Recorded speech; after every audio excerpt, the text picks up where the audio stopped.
Assalamu alaykum hormatly vatandaşlar. Şu gün 2025 yılın 9 fevral heplerinin ýeşenigini hoş geldiňiz Demokratik Opozisiýasyň platformasynyň kanallarına.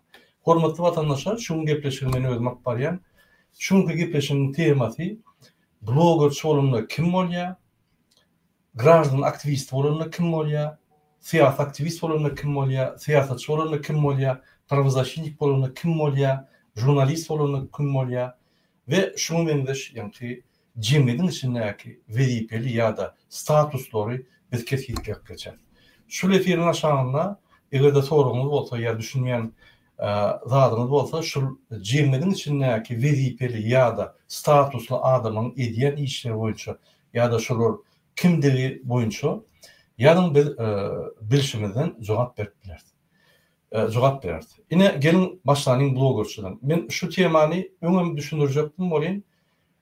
Alisher Sahatow bir gepleşiginde, soňky gepleşiklerine Murat Gurbanov ol bloggerçy, oňa bloggerçy ýaly etmelip aýdanda men oturup oýlandym. Näme şulardan beýle diýe.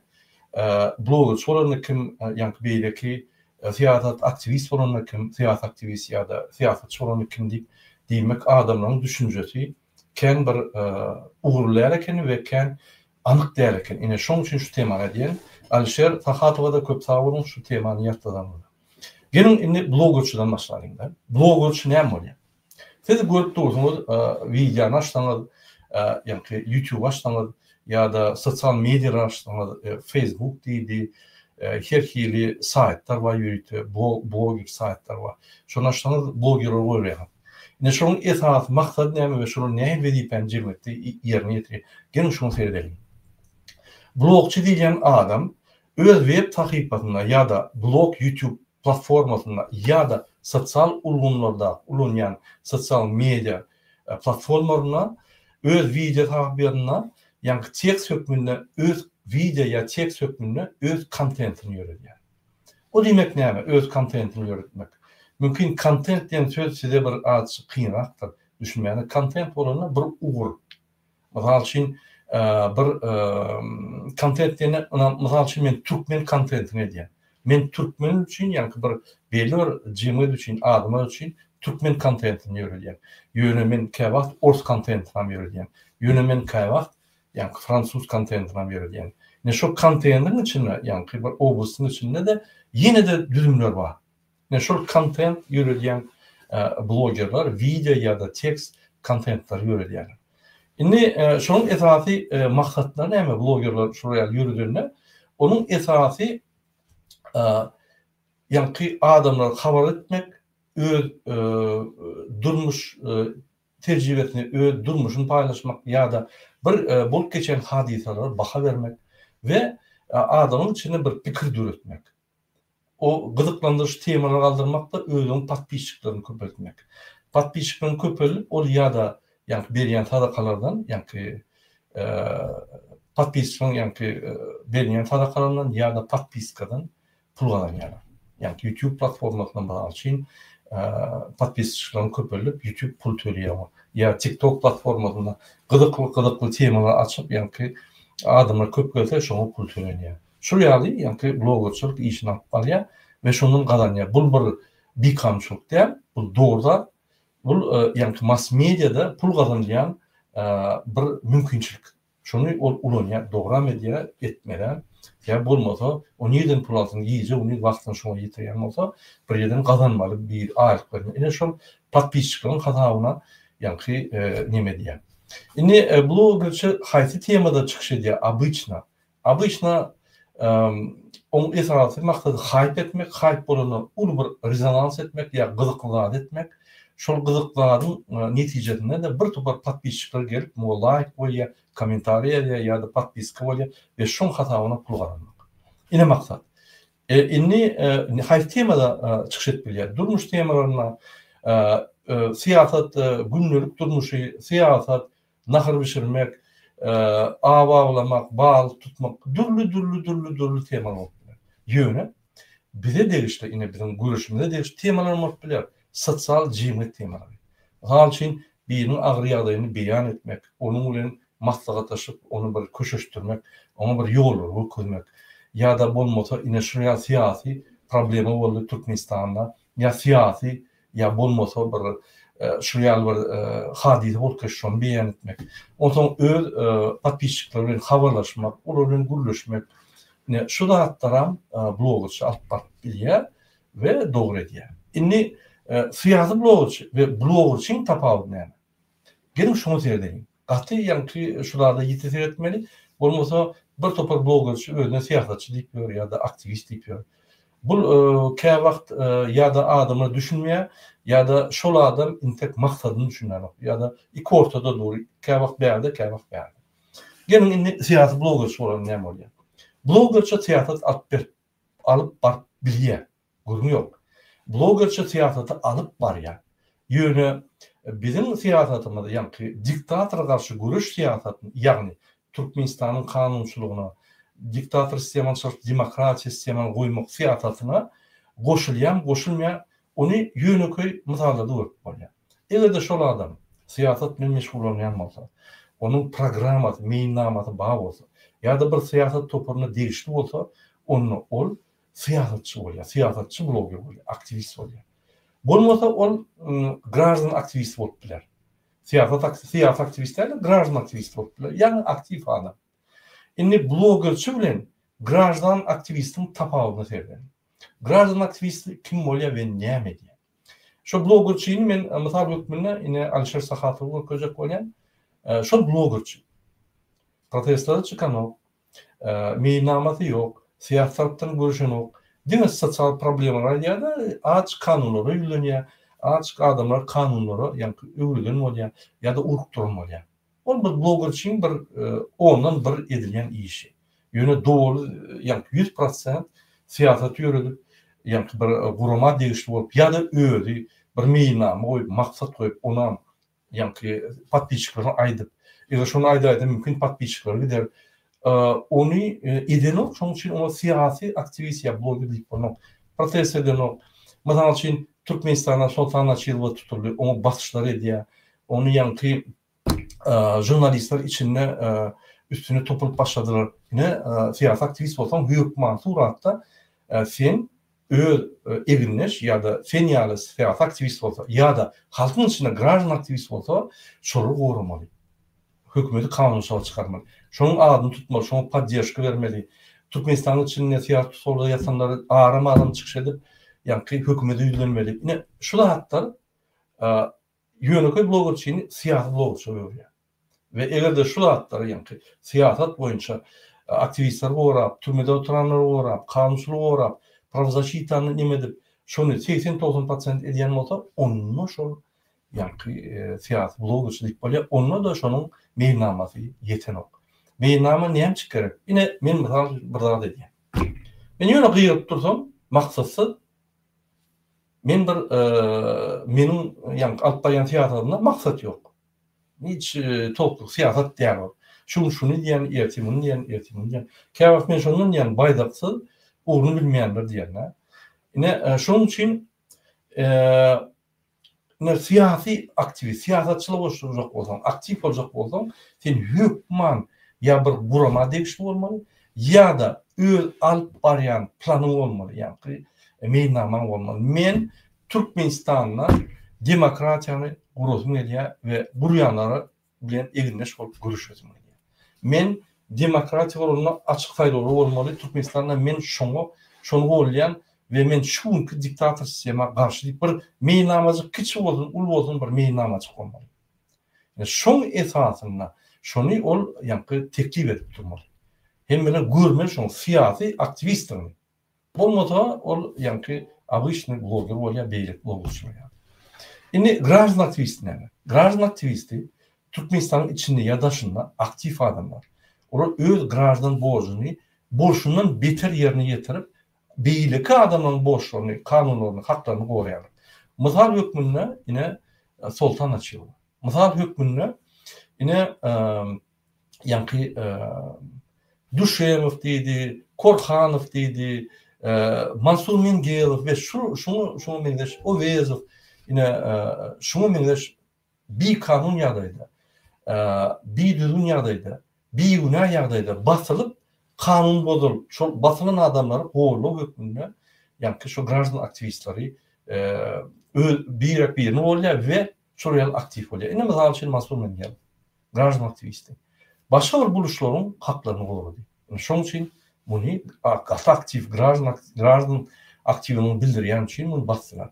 Biz gраждан aktivistin ne midir bilmiyorum. Gраждан aktivist olanlar senin öz devletin gражданini suud ediyor. Şunu esaslanyan, konstitusiya esaslanyan ve adamın haklarını korumanı kömek ediyor. Ya da bir kanun yağdayları olsa durduyan da şunu kaçırıp koyan. Ya da o zatlar mesela için Türkmenin değerli soru olsun, böyle konseptler, hareketler, yani meydanlar, çağrılar geçirip duranı özünü aktif edilir, şunu koruyan. Ve şöyle bir esası oluyor. İki taraf ama çünkü ne mesela için çağrılar neye geçiriliyor? Muallimler, studentler koyuyor. Muallimler onu gраждан aktivistler deyip bulmak ya onu mecburi halkı boyun koyuyorlar, onlar gраждан aktivist bulmak. Yönü. Mesela için demokratiya yendi. Eğer biz kanunlarımız var, hükümet, demokratik hükümet, yine prezident ya bir kurumu ya bir parti, muallimleri, mektepleri yürütse yine biz sizin arkanızı vuracak koyar. Çünkü demokratik hükümet şuraya şu kanun çıkarttı, biz sizin arkanızda duracak koyar, size karşı kanunlar, şunu düzeltmek için siz bizimle çıkın deyse, onun muallim gраждан aktivist bildir, adamları yani ki öz haklarını ya birinin haklarını koran köçe çıkarsa onu gраждан aktivist oluyor. Ya da yine velayette komşu okulu deyip yani bir merke olsa, şu yerde muallim olsun, direktör olsun ya bir yeri şu adamla yığına bir kovuzada adamla çıkarsa onun gраждан aktivist oluyor. Kadar aktif adam da. Yöne yallak gраждан aktivist olmayanlar da. Ya da mecburi adayda adamın kanunlarını bozup olur mecburi adayda damda üstü maşrofka hak edip çağrıları tayarlayan adam gраждан aktivist değerli. O gраждан aktivistlere karşı konstitusiyanın içinde gраждан adamın gраждан yani haklarına karşı hareket ediyor. O gayet bir düzünçlük. Yani şunu unutmam. Şimdi şu bloggerçılar hayfi yani sosyal medyalar ulanıyorlar. Instagram, Facebook, Kontakt, Twitter ya şuraya medyalar ulanıyorlar. Bizim bloggerçılarımız intek onu yani öseno. Yönü YouTube'da kovuyorlar. Yani TikTok'ta kovuyorlar. Belli geçmeli. Yönü belli ki sosyal uğurlarda öseno var. Belli ki güçlü bloggerlar yani. Biz inni başladık bu zatlara. Benim siyasetçi olup inni başladım. Mecbur ya da siyasetçi oldum. inni başladık biz önümüzde köp zatlar biz öğrenmeli. Bloggerçılar öz blog platformasını yürüyorlar. WordPress, Zen, Live Journal deyip ol bir yiti bloggerlar ediyor, güçlü bloggerlar.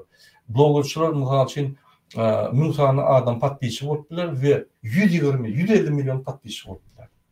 Şunun için o kategoriyalar var, yani tecrübeme ve yani derecem var. Video platformlarda da bloggerlar çıkış ettiler. YouTube, Vimeo, YouTube, TikTok ve şunu mendeş video platformlarda çıkış ettiler. Öyle podcastlar yaptılar, yani video hosting yaptılar, video hosting hataplarına söylerler. Kara sosyal medya bunun ötüye şu yerlerde de hareket ettiler. Değil mi TikTok, YouTube'da? Yine gраждан aktivistlerden ben ayıttım. Neyme diyorlar. Şimdi gel siyasetçi ve siyaset ve siyasetçiler vardı ben görmediğim. Siyasetçiler ve siyaset. Siyasetçiler diyenler siyasi meselelere katlaşan adam oluyor. Siyasetçi olanlar. Siyaset olanlar bir fikir öne alınıp şu fikir yani öne sürülüp bir sürüyen olsa ya da yani bir siyasi meydançada adamlar siyaset atlayan olsa onu siyasi meydançada ya ve şu yerdeki siyaset atlayan adamlar siyasetçiler oluyor. Mesela için bizim siyasi meydançada değil, yine devlete toparı özgürlüştürdü. Ön siyaset meydançada yoktu. Yöne çıkıp birbirine Hıdırıf'tan başlayıp geldi gavno birbirine pok atıp, onun başkaları pok atıp var. Yani arasında dünyanın çempiyonatını geçirip bunlar bütün dünyada Türkmen'e dine kurbanı ulan serdar değerler, öğülleren mahsur ettiler. ene devlete halk hareketi gelip koyun bolly. Birlik siyasatçılar ýar bolar, medeniyetli bolýarly. Birine töhmet atman, tankit edeli gurrun ýok, ýöne töhmet atmaly diýip bir medeniyetli çykyş edildik, siyasat alyp bararlyk ýyllandyk we hiç kim görmedi, bize töhüp başladylar, hem çykyp zady, sen kim bolýan, eýle bolýan. Ýöne biz olar garbadan siyasaty, medeniyetli alyp bardyk we şol sebäpli olam çekilmeli boldy. Sebäbi biz adamlaryň ýani ünsün çek başladyk. Hormatyny alyp başladyk, olam korkup çekildi we häzir ünsüren bolsaň dine rejime töýändirler, öz aradyna ECPC'tin eýle beýle diýip köp gurulýanlar. Alaytada indikator hökmünde geldi gamma boldular. Men näçip geldi gamma diýen şol poklamasa bolan okşonky. Şu poklamasa çykyş eden okşonky. Rejim poklýar, aktivistler poklýar, hemmesini poklýar. Käwagt men pikirden şu çykmadyk bolsa gowy boldy. Ine onu da siyasatçı, Niyaz rejiminin siyasatçı menzäpdir, ulum şeydi, içine yakın şeydi. Şoň üçin şol sistemi alyp barýar, ýöne ol habar ýok. Ýewropada halkary meýdançalarına çykyş edýänden käwagt habar ýok edýän, şoň üçin şu öňküýär Türkmenistanda ýa-da özüni alyp barýar we şo görnüşlerni söýýär. Ol gowy diýär. Inni gelin siyasatçylar boýunça gurulma edeli. Siyasatçyň esas maksady halkyň kanunlaryny, halkyň haklaryny gorumak we ýa hökümede özgörüşli täze kanunlary hödürlemek. Bu diýmek näme? Ne şu konuda bir jemgyýetde halkyň içinde bir topar problemler bar. Mysal üçin ine Türkmenistan prezidenti Türkmenistan daşyna gitsen viza almaly ve yani içinden deport bolmaya, içinden deport boyup adamlar çıkarmalılar, zaten bir topar azat hareketlerini kontrol alıyor. Yine siyasatçı çıkıp birinçiden onu tanfid etmeli, yine bir de yaşanıyor. İkinciden özü hüdürlemeli bir özgürlükli reformaları. Yine şunu etmeden halkın yankı tarafına geçen de halka karşı işleyen käwagt bir döwletlerin bir sistemi onun esas siyasatçı prezident bolýar. Prezident öz siyasatyny ýürütýär. Ve şu ýerde käwagt ýalňyş biler. Käwagt ýa-ni aşagda dini hökmüniň bähbidini unutman ýa-ni gözüňde tutup halkyň bähbidini unutýar. Ine şu ýerde siyasatçylar çykmalylar, düşündiriş bermeliler, hatlar bilen, çykyşlar bilen şonu durmaly ve kalifikaw etmeli. Eger şo bolmaýan bolsa, onu protest adamlar çykaryp hökümetiň ünsüni çekmeli. Proteste çıkmak demek bir hükümete karşı değil. Proteste çıkmak demek hükümetin şu problema hatpet ve beýlek çıkışlarından son hiç rezultat bolmasa ünsünü çekmek. Şoň üçin şuraya protestler bu bir vatan dönükler, vatana karşı, Türkmenistana karşı değil. Bir daha gowulaşdyrmak üçin. Bolmasa diktatura bolýar. Diktatur demek diktavat. Yani bir diktava dediği senin yani doğru şunu etmeli oluyor. Ne şu olmadı yani devlet dine kurbanını terdarlık değil, devlet hemen ki konstitusyada yazılı şolatlar hemmeler konstitusiyanın önüne demdirdik, devletim şu konstitusiyanın etatına hareket ediyor. Şunun için şuraya bir dönüşükler olsa ya da käwagt kanunlar tesir ediyen olsa ya da prezidentin kararları tersini işleyen olsa hükmana suratta siyasatçılar çıkıp şunu düşündürmeli, halka da, hükümete de ve öz yankı şeflerini hüdürlemeli, şunu karikirofka eder yani. Ünsün çekmeliler. Eğer de Türkmenistan demokratik devlet bolyan olsa, onunla biz Türkmenistan'ın içinde demokratik vatan Türkmenistan hareketini kaldırırdık. Beylegi Hanav Respublikan Partiyasını kaldırırdı. O geldi diyen ol başka partiyasını kaldırdı, beýlekleri başka partiýa kaldırıp biz meclise ýerdik, yani açyk saýlaw bolan bolsa biz yani adamın seslerini alıp saýlawa gatnaşardyk, seslerini utup meclise girip o ýerde bir ýere hormat goýup pikir alyşyp beýatlaşyk edip şo ýerde bir topar Türkmenistanyň näme dogry agyr ýollaryndan alyp galyp bu ýollara alyp gidip we korrupsiýa ýaly tanışlyk, garnaşlyk Türkmenistan'ın ötüşüne tesir edýän zatlar ine şu zatlar aýryp Türkmenistan dine reformalarını arkalardık.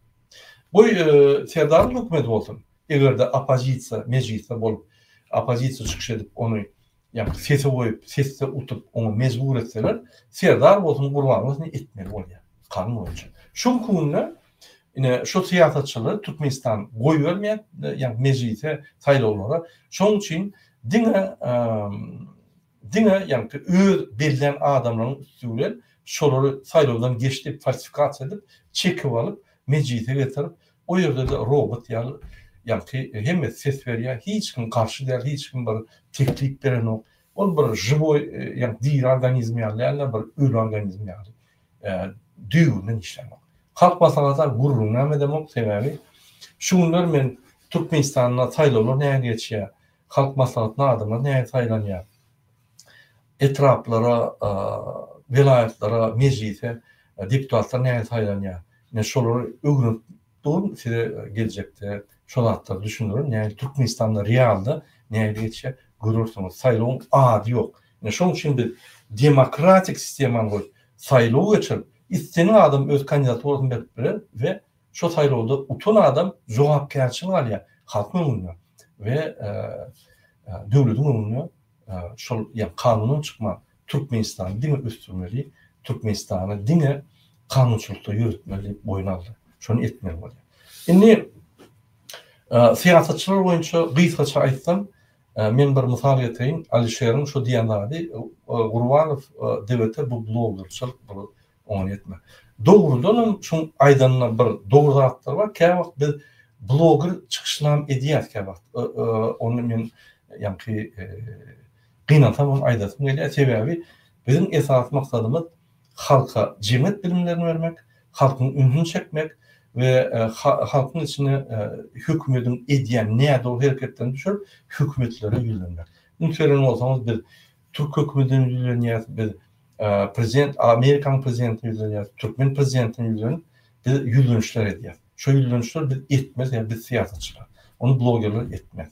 Onu ýa-ni građan aktivistleri edibiler ýöne onun arkasynda ýa-ni uly bir guruma ýok, uly gurama üçin uly agzalar ýok. Onun çağrışına käwagt ünsünmelerini gıynan saptı. Yine ünsürün, mesela görkedeyin, näme devlete halk hareketi, bu bloggerçylyk değil, bu hakiki uly siyasat hareketi, siyasat guramasy ve şonu alyp barýan adamlar, ýa-ni siyasatçylar.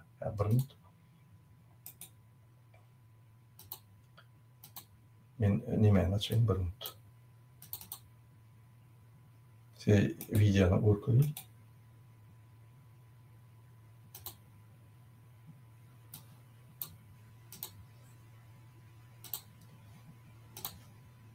Yan kaydışmayalı. Eger de siz siyasi guruma bolacak bolsaňyz ýa siyasi aktivist bolsaňyz sizin diýmedim diýenne şurýaly saýtyňyz bolmaly. Ünsürüm. Ine saýt. Devlete halk hareketi näme blogger der ýa onun ýoluşy blogger der ýa bloggerçylyk der. Ine bizim saýtymyz bar. Biz uly siyasi akçylar geçirdik. Köp geçirdik. Ine uly siyasi akçaň biri şunu dünýäde hiç kim geçirmedi. Biz saýlawlar geçirdik. Elektron saýlawlar geçirdik.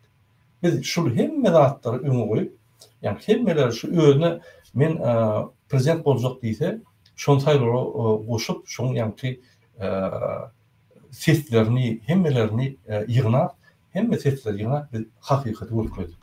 Kimin yığınan, kim dur, kim näme hödürlüye, yine käbir bloggerler, aktivistler, građan aktivistler ya da dağlı şeyler üns vermeyen öz propagandasını yürütmedi de ondan käbir sesler alınmadı. Yine biz giyice bunu işledik de biz ulu sesler alıp biz Serdar Berdimuhamed'i yendik. Saýlawda. Yine biz şoň üçin prezident saýdyny açdyk we şu ýerde ýürüýte her bir prezidentin ýerine bir guruma bar, siýasat guruma. Ne siýasat guruma devlete halk hareketi, politik platforma diýende. Yine açdym, yine şu ýerde durly dilde, ors diline, ingilis diline, türkmen diline bolmaly. Bizim siýasy hereketimiziň meýnamasy bar. O diýmek näme? O diýmek biz çıkışlarımızı yöne edemde bizim maksadımız var. Yani şu siyasi meýilnamada bizim siyasi meýilnama adı öýe gaýdyş ýolly возвращение домой diýip ýa-ni goýduk. Ve şo ýerde hemme siyasi özgürlükleri Türkmenistanda nähil biz siyasi özgürlük edip beret halkynda nähil halk ötürür, döwlet ötürür. Biz näme halkymyza garanti berýär. Ne şu zatları ýazyp, şonu beýan edip, pikirlerimizi östürüp, şonu beýan edip ýazdyk. O kabillerden. Bizim etçek zadymyz, bizim maksadymyz näme? Ine o kabillerden durludurlarda ýazylýar. İkinci, biz şu saytymyzy ulanyp, ine şu ýerde, ine mysal üçin döwletten ýolbaşçy hemme danylar bar. Isleň adam öwrenip biler, isleň adam görüp biler. Şu adam kim? Şu näme hödürlýär? Şu hereket kim? Bu hereketin ýolbaşçy kim? Näme diýär bu hereket? Ine geçirilen saýlawlar boýunça biz gowy materiallary berdik, ine kommunike, hökümetiň näme reaksiýa berdi, hemme zatlar düşündirýär şu ýerde. Şu geçirilen saýlawda. Ine biz teatrikler bar, siyah teatrikler, unutmayın. Şu ýerde какой позор. Ine Berdimuhamedov näme geldi? Mysal üçin Manaka geldi. Biz şonu ine men şu statýany ýazdym, Prins Albert. Ine bu nähili bir ýa-ni aýypçylyk, какой позor. Prins Albert dünýäde ikinji diktatoryny Gurban Berdimuhamedowy bu kampaniýasynyň ýa pul bermek üçin kabul edýär diýip biz şunu Frans diline, Rus diline bütün nemeler ýaýratdyk. Ne Türkmen diline de bar. Ýa-ni Prins Albert'i ýerdik. Bir topar Eurodeputatlary ýerdik. Şunu ýaňlatdyrdyk. Ne şu saýty senatlary bolýar, Eurosenatlar bolýar, Amerikan senatlary fikri ýerleri teridi. Ine başga teatrikleri tersen последние новости. Ne mysal üçin МВД России подвело итоги операции нелегал. Şu bizim migrantlarımız boyunça informasiýa. 7 Türkmenistan gраждан tutuldy. Ine ara şu ýerde siyasi ve halka gerekli her hil hadiseler biz beýan edýär ve şonuň siyasi tarabyny düşündirýär. Ine duşlar boýunça mysal üçin ikinji duşlar, näil duşlar niýede boldy ine biz ýazýar. Ine şu Amerikan senatynda boldy, ine şu Türkiýede boldy, men barkaýdan da mysal üçin oğlanlar bilen duşup şu ýerde ýa-ni 1 awgustda protest etdik. Ondan soň men gitmeli boldum, ýa işim adadyma bizim bar. Oňa ýene bir hepde almaka gelip şu ýerde oğlanlar bilen bolup biz adwokatlary, notariusy, dokumentler taýýar, prokuratura tapşyrdyk işleri. Ne şu arada ine suratlar we kim bilen duşdyk, näme boldy, hemme zat ýazyldy. Soň mysal üçin çıkışlar bar. Ine bizim çıkışlarımız, ine ABS'de çıkışlar, ONU'nun näki urumada çıkışlar, şöyle çıkışlar var. Ondan vstupleniýe. Şu bizim hereketimizde goşuljak bolsaň, nähili agza bolmaly. Ne şu arada gurgun berýär, DBT barada gurgun berýär, DBT näme diýär. Ondan pardon. Hemme ýa-ni duşlar boýunça siyasi akçylar boýunça DBT-niň ine adam hakları boýunça informasiýa berýär. Geçirilen ýa-ni geçen zatlar boýunça berýär. Türkmenistan boýunça ine bizim efirlerimiz boýunça hem informasiýa bardyr. Şu bizim saýtymyz ofisialny o ýerde bizim mailnamamyz bar, o ýerde bizim edýän işlerimiz bar. O ýerde bizim agzalarymyz görüp biler materiallary nähili ýa-ni agza bolup bolýar, näme etmeli we şunuň şartlary. Ine kontaktlar bar ýürütip. Kontaktlarda gatnaşyp adama habarlaşyp biler. Ine donation dep biler. Şu donationam ýazylýar. Ine şu ýaly bizim siyasi plaşatkamyz bar. Siyasi plaşatkamy. Ine şu ýaly siyasi plaşatka entek siýasatçylaryň arasynda hiç kimde ýok. Türkmenistan'ın siyasetçileri arasında hiç kimde yok. Buruma yok ofisial registrasiya edilen ve alıp barýan siyasi akçyları ýa-ni siyasi platformasynda ýa-ni saytda görkezilýär. Onun daşyndan bizde ine öz ýa-ni saytymyz bar. DBT sayt ýa-ni 3-nji sayt, 3-nji YouTube kanaly bar. Siz bilýänsiniz. Siz bilýänsiniz. Ine mysal üçin menim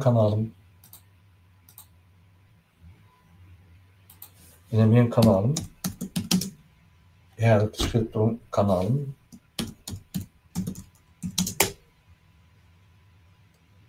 benim kanalım ene serin görülür.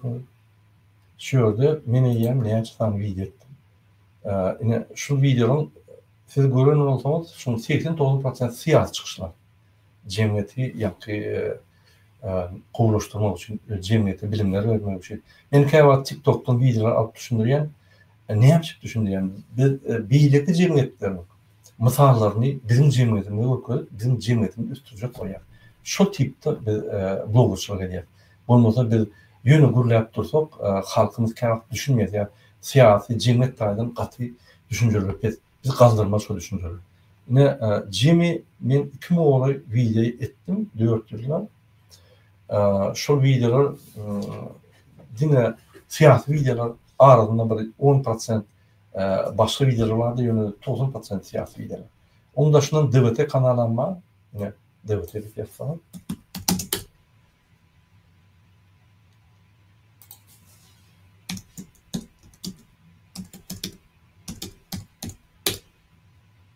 Ne DVT halk hareketi. Eyem 3. kanal mı 4. kanal.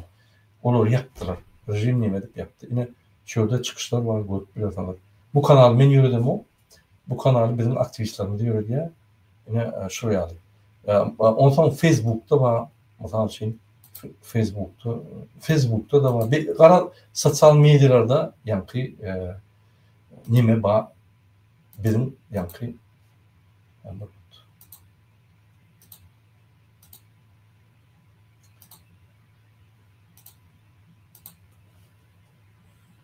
sosyal medyalarımda da yani Facebook'ta, TikTok'ta,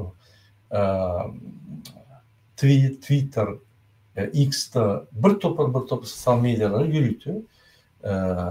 Adam yürüdü ya, bir makallalar veriyor, şol yürüdüp bağırlattı. Ondan dedi teori halkara gurulmuş şunu söyledi. Indi siyasi gurumu bolmak için siyasetçi bolmak için birinci siyasi gurulman bolmaly. Ya bir siyasi harekete değişim olmalı.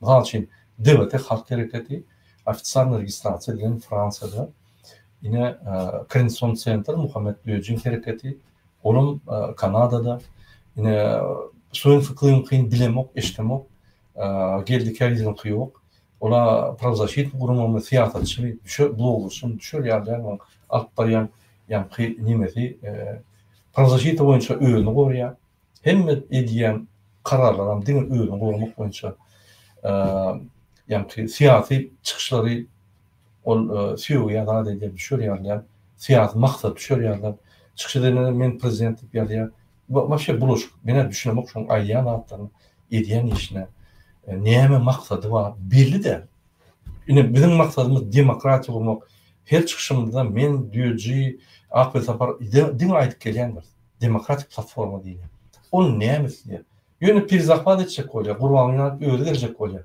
onu neyeme veren olatlar biz adamına hak veriyor sayılı geçip öz sistemden isteyen adamı saylama öz maşalasından sayladım komşusunu sayladım kim sayladı şunu sayladım yürü sonra talep ediliyor şol adamdan biz saylamasak Putin saylıyor yine onu tapağıdı yani şunun için siyasetçi olsam siyasi uğraman olmalı siyasi meyinnaman olmalı siyasi alıp barayan akçalan olmalı halkara katnaşıklar mass medyada halk bilen işlemeli siyasi akçalı geçirip durmalı yerlerde yine bir protestler yaşayıp Türkmenistan'la yani yardımda bolsa yani listovkalardan işte videolarını koyduk neme verdik son siyasatta tutulan adamları siyasi tutulan adamları korumalı protestler etmeli yine şun hemme karakter dağıtlarında edik geliyor şunun için bir siyasi koruma ve yoldaş kuranı siyasetçi yine men şunu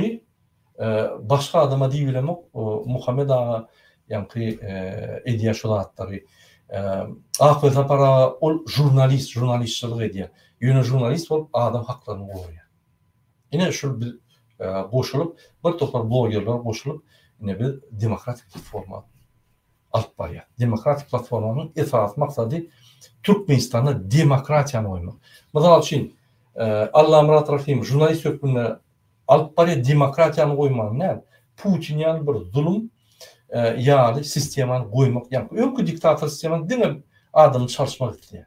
Demokratiya diýip öňe çykany gaýty demokratiýany gömkün otýar.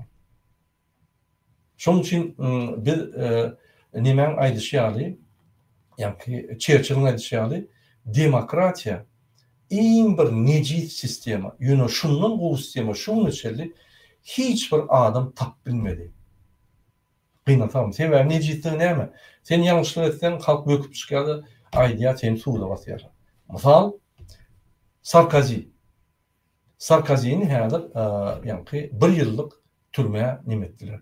Olam ýaşy 74'den geçen soň oňa ýa-ni ruhsat berdiler, aýagyna ýa-ni ýürüýte kesitlenýän nimäni goýýarlar, ýa-ni zynjyr goýýarlar. Şo zynjyr bilen gelmeli, oň ýa-ni bir perimetrden çykmalyar, öýünden çykmalyar.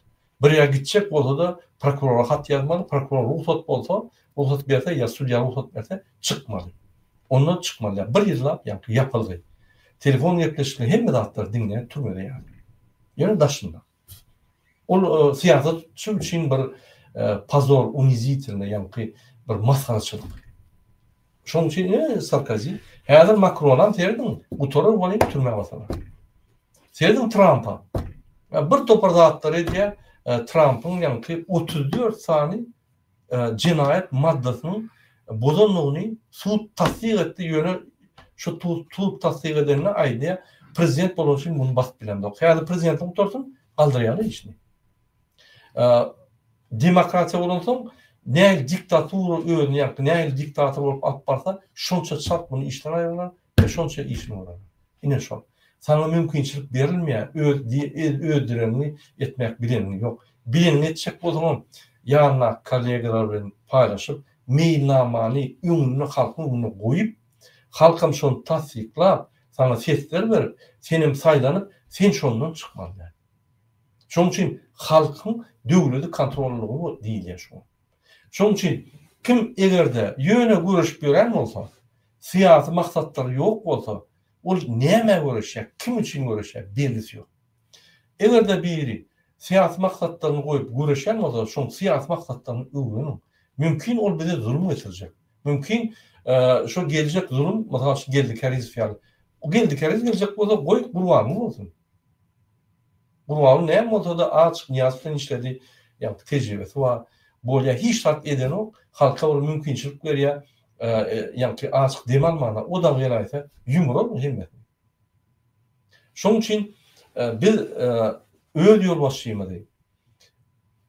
Halk taýlamaly. Halk kimi istese şonu goýup biler. Ýalňyşmy biler. Onu tapagy ýok. Ýalňyşlyna Trump'a ýalanlaşdymy? Ýene aýrar gerek bolsa. Ýene aýdyp gelýär. Siýasatçy. Siýasat hereketde bolmaly. Siýasaty alyp barmaly. Siýasaty mass mediada, ýerlerde alyp barmaly. Ol hökman bir gurama degişli bolmaly. Şu guramaň maksatnamalary bolmaly. O maksatnamalar halka ýetirip durmaly we şu hereketin agzalary bolmaly. Şu hereketin agzalary şu maksatnamany golýan, Murat Gurbanyň gollaryny bir topar ýa-ni gaýpa fiýal bilmeýän adamlar Murat Gurbanyňa garşy görüşýär. Menim ideýalarymy bizim aktivistlerimiz gollýar we şu ideýalar şu adam ýerine ýetirip biljek diýip meni gollap ýa-ni biz bile barýar. Men her wagtda aýdýan, menden ökde adam bar bolsa kyn görmän alın roly ideýalarymyzy korrektirovka etmese edeliň de öňe gidelim men ikinji planda işleýän her wagtda öldürýän gynnatam şunu çeldi ýa-ni boyun alayan adam ýok häzirlikçe ýeti çykdy bolar. Indi siýasat we siýasat tapbarýan adamlar boýunça biz düşünürdik. Türkmenistanyň opozisiýasy içinde daşyndan ýa-da Türkmenistan hökümetinde siýasat meýdançy bar. Türkmenistan hökümetinin içinde siýasat içinde meýdançy bar ve Türkmenistan'ın daşında yani bütün dünyada opozisyon siyaset yani platformu var. Yani şu yerde gidişlerler adamlar doğru diye. Men mesela şeyin bir geniyen kaçanlar bolca geldikeriz olsun beylik olsun tabağı yok. Bir medeniyetine çıkıp öz siyasetini yürütse biz bir geniyen. Bir gidişeriz. Kevlilerde birleşeriz. Koalisiyalar. Kevlilerde karşı çıkar. Bu normal mı? Bu demek hemmemiz ağzı birleşmeli, bir yoldan yürümeli demek, onda siyaset yok. Hükman siyaset her kimin düşüncesi ayrı, her kimin fikri ayrı, her kimin meýilnamasy ayrı. Bu normal mı? Bolmaly şol.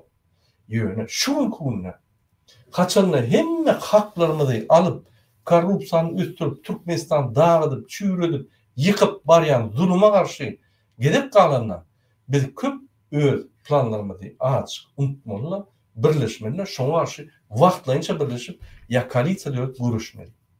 Ine şunu biz her wagtym çağırýar.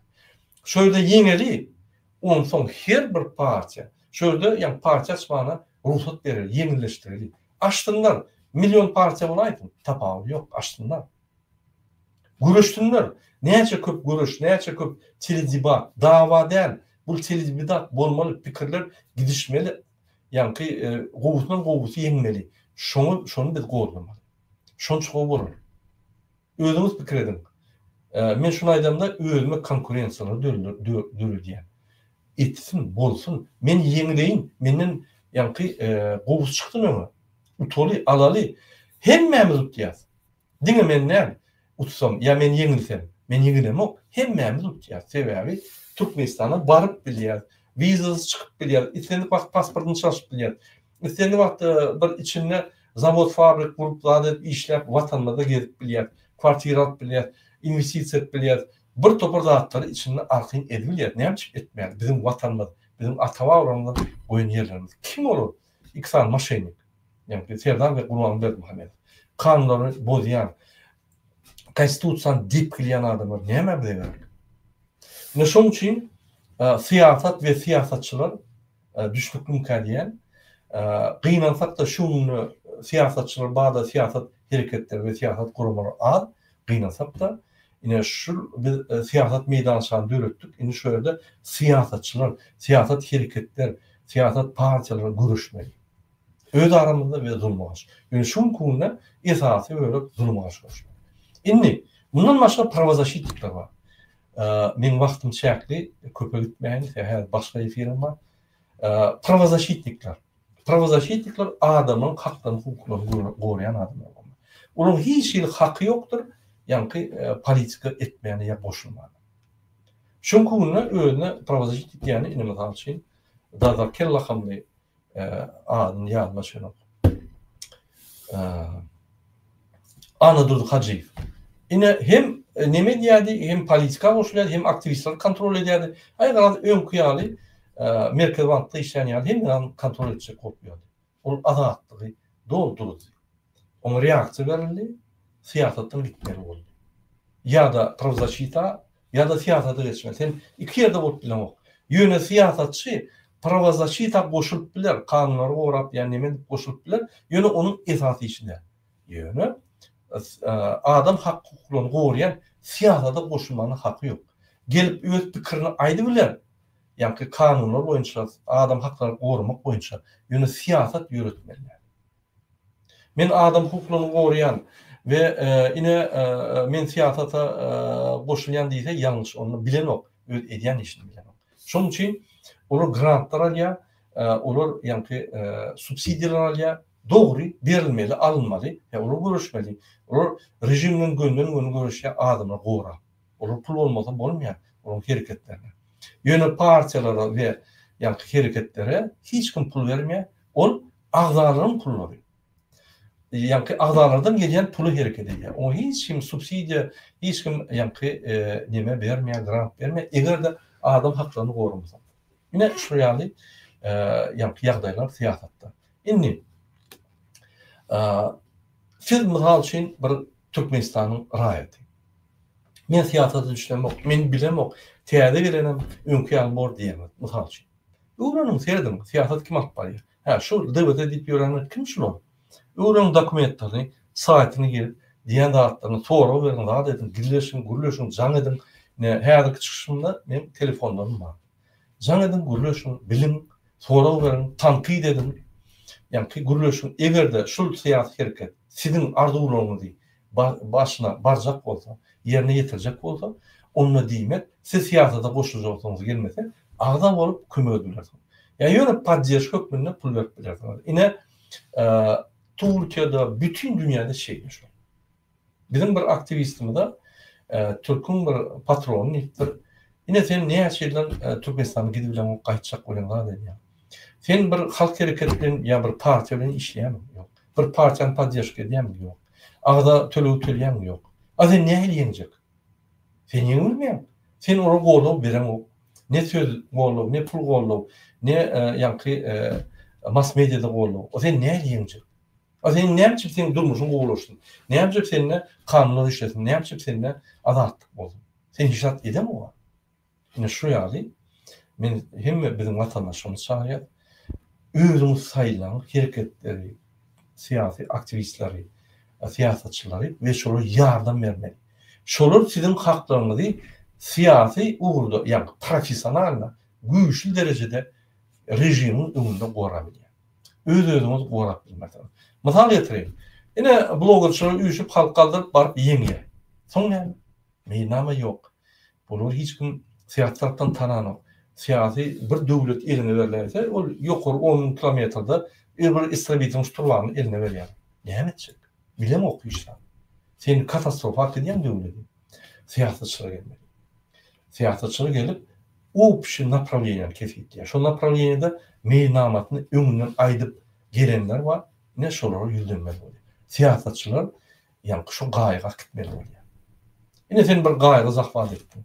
Şu turlarını sürülmeden, geodeziyanı bilmeden, astronomiyanı bilmeden, geografiyanı bilmeden, ne tutacak, ne atacak o gayga? Şuraya siyasetçilerin öz yerine gerek, bloggerçilerin öz yerine gerek, grazın aktivistlerin öz yerine gerek, her kim öz rolu var siyasette. Şur gerek. Yine jurnalistler boyunca aytsam. Jurnalistler bunun esası nemeti mass informasyonu alıp barıyalar, o yerde raslayadını geçerler, yani gözlük ediyorlar, hakikat tapıyorlar ve halka beyan getiriyorlar. Onlar mass medyada işlep bilirler, onlar televizyon, o yerde bu yerde işlep bilirler. Onlar da akreditasyon olmalı. Ben jurnalist diyen adama, mesela şey anlamaz Akimov, Çekya'da gidip ürünü jurnalist hükmünde birlik etmeliler. Çıkış edenine, yani QR kodda görkezmeli, yine ben registrasyon, ben jurnalistim. Yani öyle, ben jurnalist, ben blogger, ben tiyatrocu değilim o. Biz registrasyon edip, statusumuz var, ofisyal, yine şundan ben öyle tiyatrocu değilim. Yani ben bir hareketin yol boşta ofisyal. Yani Fransız hükmünün önüne cevap verecek adam. Yine şuraya adaylar, misal için, şunun için bir Nemis alim vardı, Max Weber'in deyip, şolay yerdi, o siyasetçi, siyaset üçün yaşayar. Ervet siyasetçi, siyasetin hasabını yaşayar. Hormatly vatandaşlar, şunun men öz efirini tutayan, men Alişer Sahatova cevap berdim deyip pikir edýän, egerde cevabım bir düşünkürek bolmasa ya da bir size anık bolmasa, şu temada siz bana şu videonun aşağına öz pikirini yazıp bilersiniz, ya yanlış yerim olsa, ya tekliğim olsa yazıp bilersiniz ve siz bize her vakt yol görkezip bilersiniz. Şundan biz efirimizi tutarýar. Sizin hemmäňize birinji men Cantal Karbolan diýen ýene bir taýdatdan meň başga efirim bardy. O ýerde biz aktivistlere karşı görüşýän boýunça gurulm ederiz. Olar boýunça da biz gurulm edip halka getirmeli, halk şu anyk görmeli siyasatda, yani siyasi meydançasında bolup geçen dağıtları anyk görmeli. Hoş sağ olun, dinleyip gepleşip görüşelim.